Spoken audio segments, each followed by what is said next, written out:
Hello बच्चों, चलो इस प्रश्न को पढ़ते हैं। इस प्रश्न में पूछा हुआ है एक अभिक्रिया के लिए डेल्टा एच का मान 35.5 किलो जूल पर मोल है तथा एंट्रोपी में परिवर्तन है वो क्या है आपके पास में 83.6 जूल केल्विन पर मोल है।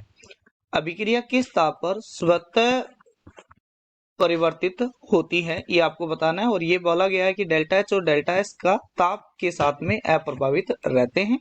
तो यहाँ पर अपने इस प्रश्न को पढ़ते हैं और इस प्रश्न की मुख्य अवधारणा को सीखते हैं। मुख्य अवधारणा तो हमारे पास में आता है कि कोई भी अभिक्रिया स्वतः अभिक्रिया कब होती है। स्वतः अभिक्रिया होने के लिए गिब्स ऊर्जा में परिवर्तन नेगेटिव यानी ऋणात्मक होना चाहिए। ठीक है, तो स्वतः परिवर्तित होने के लिए डेल्टा जी का मान क्या होना चाहिए, लेस देन 0 होना चाहिए। ये आपके पास में स्वतः परिवर्तन की कंडीशन है। ठीक है, तो यहाँ पर आपके पास में हमें पता है कि डेल्टा जी का जो फॉर्मूला होता है वो होता है delta H minus T delta S. यहाँ पर एच है एंथैल्पी में परिवर्तन है और ये है एंट्रोपी में परिवर्तन। ठीक है, तो अब अगर यहाँ पर देखते हैं तो ये आपके पास में वो ताप होगा, तो इसके लिए आपके पास में हो जाएगा डेल्टा जी ऋणात्मक होना चाहिए, तो delta H minus T delta S क्या होना चाहिए, लेस देन 0 होना चाहिए। इसका मतलब delta H greater than T delta S होना चाहिए।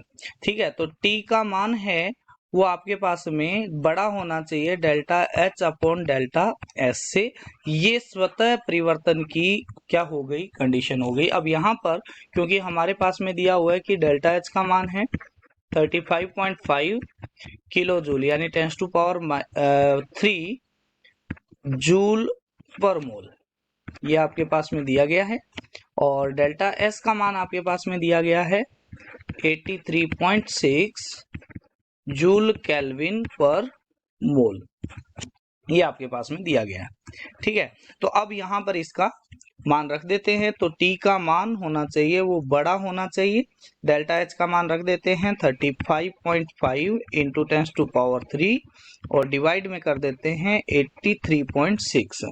ठीक है, तो जब हम इसको सॉल्व करते हैं तो इसका उत्तर आता है वो आता है T ग्रेटर होना चाहिए 424.64 केल्विन से।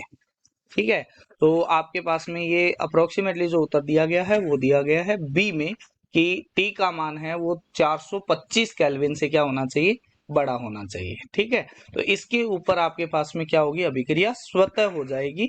तो आशा करते हैं इस प्रश्न का उत्तर मुख्य अवधारणा के आधार पर आपको समझ में आया होगा। धन्यवाद।